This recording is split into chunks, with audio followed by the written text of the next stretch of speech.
بسم الله الرحمن الرحيم.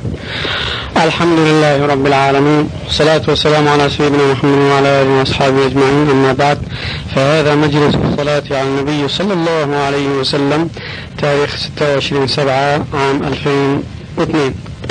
عليما بخلقه يا خبيرا بخلقه، اطلب بنا لطيف يا عليم يا خبير، يا من لطفت بخلق السماوات والأرض ولطفت بالأجنة في بطون أمهاتها، اطلب بنا بقضائك وقدرك لطفا جميلا يليق بكرمك، يا خفي الألطاف نجنا مما نخاف.